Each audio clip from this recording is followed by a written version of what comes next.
Nate is going to explain what you see on the table here, Nate. It is very delicious looking. It is, it is. I best hop straight to it. Have you ever tried eating bugs? New research from the CSIRO shows that they're more appealing than you might think, and the edible insect industry presents an important and sustainable opportunity for the future of the Australian diet.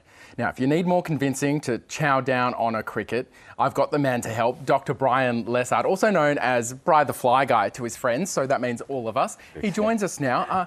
Now, team, Bri and I really got to cooking some of this food yesterday, so we'll start ploughing into it. But Bri, give me your elevator pitch. Why should we be eating insects?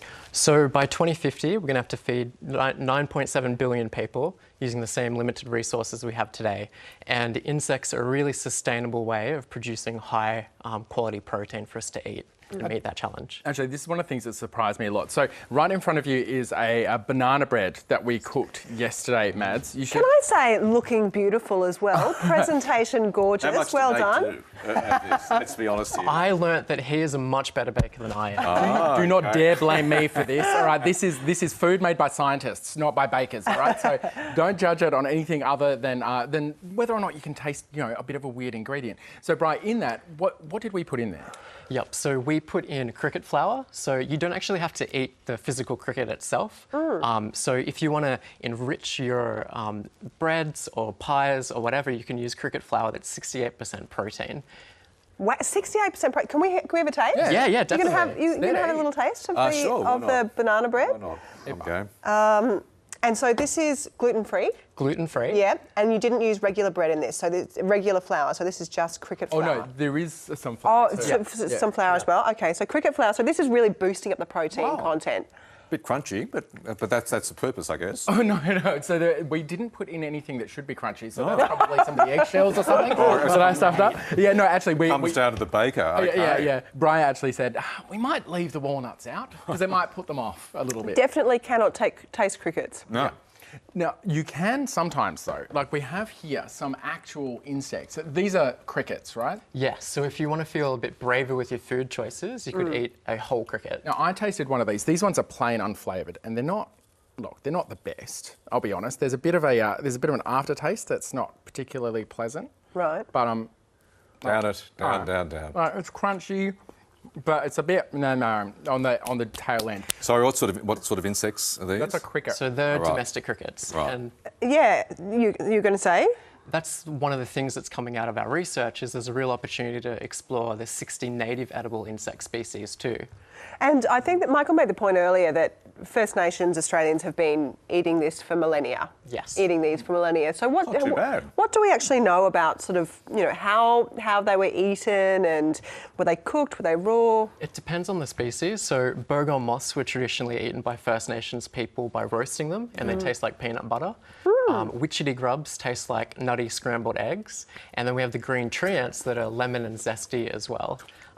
Actually, we have some green tree ants, but unfortunately, Brian says they're not farmed.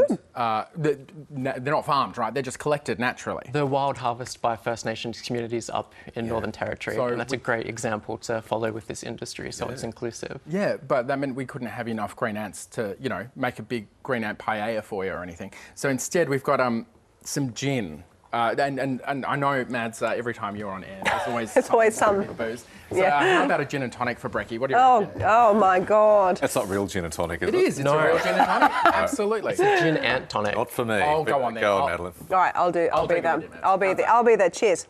So green and so this is actually for flavouring, or it's actually the predominant fermented product is the green ants? It's used to infuse the lemon zesty flavours into the gin.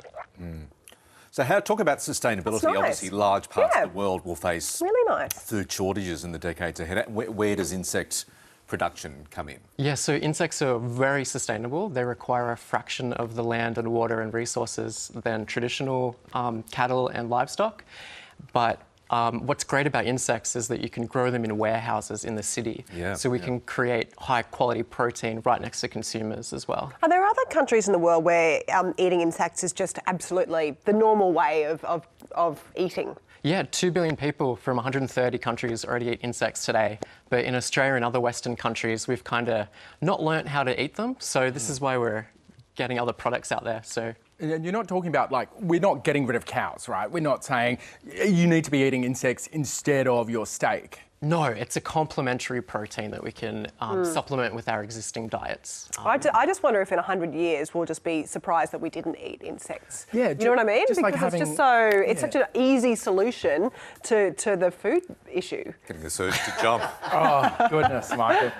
What's going on? I have no idea. We've also got some corn chips. There's so much food. What's this other insect you've got here for us? Yeah, so these are mealworms that I pan-fried last night. And what's really cool is they were fed grape mark as well. So it's a sustainable way of creating protein and closing the circular economy. Brilliant. Brilliant. Well, I think I need to chow down. Brian, thanks so much for joining us this morning. Yeah. Thanks, guys, and we've got to get Love the banana braver bread. in our food choices. They're really good. Thank you. Good stuff.